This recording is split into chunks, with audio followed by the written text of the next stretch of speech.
बंगाल के मुर्शिदाबाद में नहीं थम रहा हिंसा का दौर। आक्रोशित भीड़ ने ही पिता पुत्र की हत्या कर दी। इलाके में धारा 163 लागू, इंटरनेट सेवाएं बंद। पश्चिम बंगाल के हालात पर गृह मंत्रालय की नजर। कहा कि बंगाल को संभव सहायता का आश्वासन है और केंद्रीय गृह सचिव ने बंगाल हिंसा का संज्ञान भी लिया।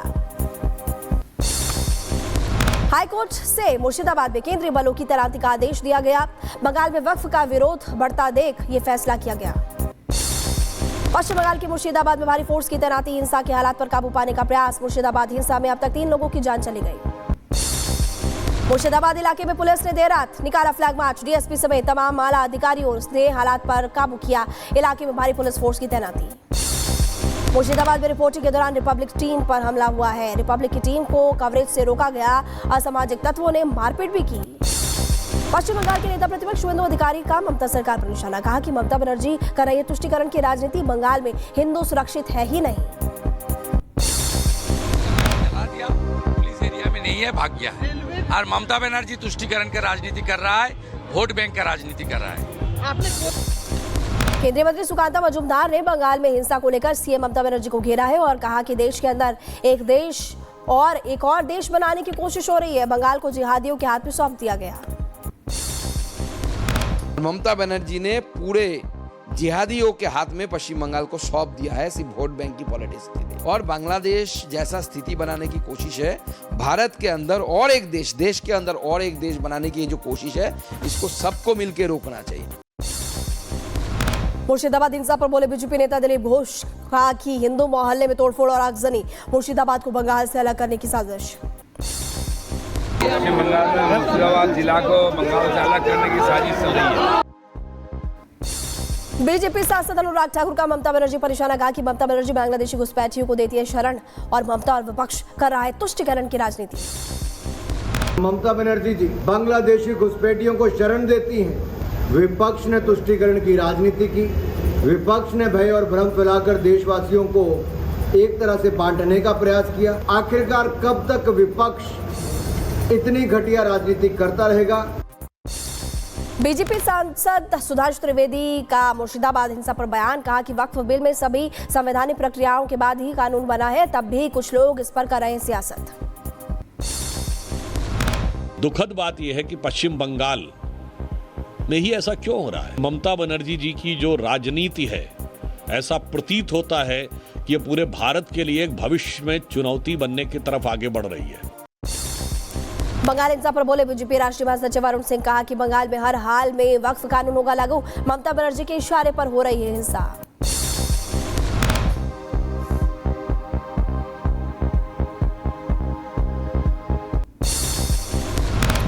लकी चटर्जी ने बंगाल में हिंसा के लिए सीएम ममता बनर्जी को जिम्मेदार ठहराया। कहा कि वक्फ कानून को लेकर गुमराह किया जा रहा है। बंगाल में बांग्लादेशी जैसे हालात हैं।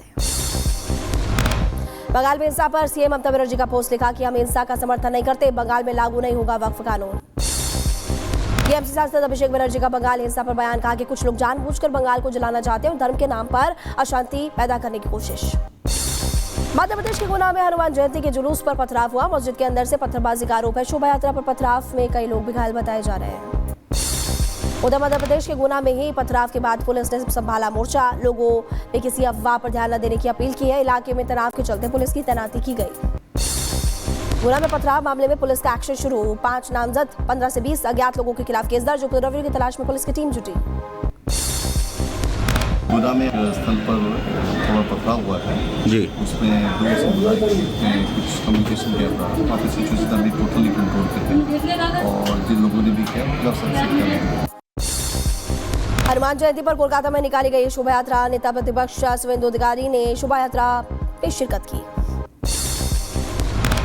भोपाल में हनुमान जयंती पर शोभा यात्रा का आयोजन किया गया। कैबिनेट मंत्री विश्वास सारंग भी शामिल हुए। पुलिस बल की तैनाती में शांतिपूर्ण तरीके से यात्रा का समापन भी हुआ। हनुमान जयंती पर संभल के कार्तिकेय महादेव मंदिर में हनुमान चालीसा का पाठ किया गया। व्हीप और बीजेपी नेताओं ने मंदिर में पहुंचकर भगवान हनुमान की आराधना की। विश्व हिंदू परिषद भी शामिल हुआ।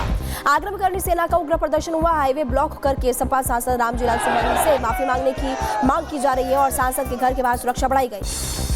अखिलेश यादव ने सपा सांसद रामजीलाल सुमन का समर्थन किया और कहा कि अपने कार्यकर्ता का अपमान बर्दाश्त नहीं करेंगे। हम उनके सम्मान की लड़ाई लड़ेंगे। सपा सांसद के बयान पर बोले केंद्रीय मंत्री एसपी सिंह बघेल। कहा कि रामजीलाल सुमन की टिप्पणी से सभी राष्ट्रभक्तों की भावना आहत हुई है। मैनपुरी में कैबिनेट मंत्री जयवर सिंह का बयान सामने आया। कहा कि राष्ट्रभक्तों को अपमानित करने का काम हो रहा है। आगरा में करणी सेना का कार्यक्रम पहले से ही तय था।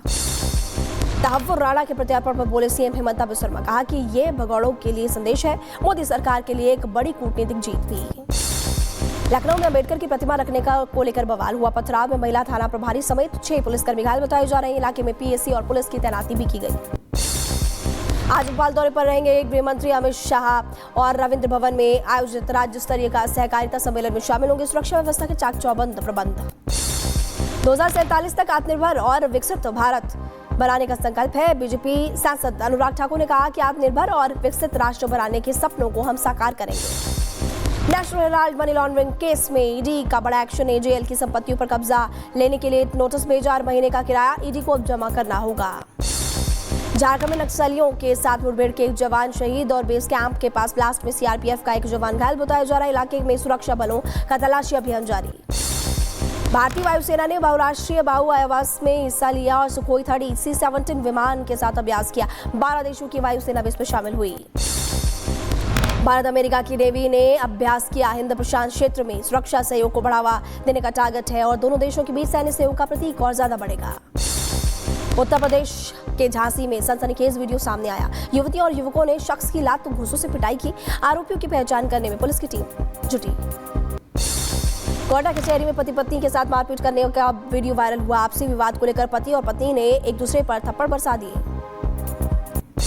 गाजियाबाद में पुरानी रंजिश के चलते युवक की पिटाई। ईंट, पत्थर और लाठी से पीट-पीटकर अधमरा कर दिया। पिता की शिकायत के आधार पर केस दर्ज किया गया। दिल्ली के मधु विहार में मकान का दीवार गिरने का वीडियो सामने आया। एक बुजुर्ग की जान चली गई। हादसे में 3 लोग घायल बताए जा रहे हैं। यूपी के शाहजहांपुर में आवारा पशुओं का आतंक जारी है। 2 सांडों की लड़ाई के चलते फर्रुखाबाद बरेली नेशनल हाईवे पर जाम लग गया। झांसी में एक शख्स का अवैध तमंचे से फायरिंग का वीडियो भी सामने आया है। जुए में रुपए हारने पर पैसे लौटाने को लेकर गोलीबारी कर दी है। वीडियो सामने आने के बाद अब पुलिस एक्शन ले रही है। नोएडा के सेक्टर 168 में 2 महिलाएं आपस में भिड़ गई। व्हाट्सएप पर विवाद को लेकर दोनों के बीच जमकर मारपीट हो गई। मैनपुरी में गेहूं की फसल में लगी आग। बिजली की लाइन से निकली चिंगारी। 5 बीघा फसल जलकर आग। फायर ब्रिगेड की टीम ने मौके पर पहुंचकर आग पर काबू पाया। शाहजहांपुर में आग से तांडव। खेत में लगी आग और 60 बीघा गेहूं जलकर खाक। हाई टेंशन तारों से चिंगारी निकलने से आग लगी है। लखीमपुर खीरी में भी किसानों पर आग की मार पड़ रही है। खेतों में लगी भयंकर आग से कई एकड़ गेहूं की फसल जल गई है और किसान परेशान हो रहे हैं। मध्य प्रदेश के बड़वानी में आग का तांडव दिखा। भीषण आग के चलते मकान में सामान जो रखा था जलकर खाक हो गया। फायर ब्रिगेड की टीम ने आग पर काबू पाया। मैनपुरी में बच्चों को मिलने वाले पौष्टिक आहार की कालाबाजारी भी सामने आई है। राशन विक्रेता के यहां पर आंगनबाड़ी का पौष्टिक आहार उतारने का वीडियो भी सामने आया। राजस्थान के बीकानेर में दिखा रफ्तार का कहर। कार का टक्कर मारने का फुटेज भी सामने आया। हादसे में कार चालक भी घायल बताए जा रहे हैं। उत्तर प्रदेश के कुशीनगर में भीषण सड़क हादसा हो गया। कार अनियंत्रित होकर पेड़ से टकरा गई। एक व्यक्ति की मौत हो गई। 4 लोग घायल बताए जा रहे हैं। उत्तराखंड वक्फ बोर्ड के चेयरमैन शादाब शम्स का बयान। बोले कि पीएम मोदी ने अपना वादा पूरा किया। वक्फ कानून बनने से मुसलमानों के अच्छे दिन आएंगे। उत्तर प्रदेश के डीजीपी प्रशांत कुमार ने कानून व्यवस्था को लेकर मीटिंग की और वीडियो कॉन्फ्रेंसिंग के जरिए अधिकारियों को जरूरी आदेश दिए। मुंबई एयरपोर्ट पर 6 करोड़ रुपए की सोने की छड़ें बरामद की गई है। बैंकॉक से आने वाले शख्स ने जूते में छिपाकर रखी थी छड़ें और तलाशी के दौरान पकड़ने पर अब उसकी गिरफ्तारी हो चुकी है। खबर दमोह से, जहां हॉस्पिटल में 7 लोगों की मौत के मामले की जांच तेज हो गई। आरोपी डॉक्टर से पूछताछ के बाद एसपी ने गठित किया एसआईटी और आरोपी डॉक्टर का नाक टेस्ट कराने की तैयारी।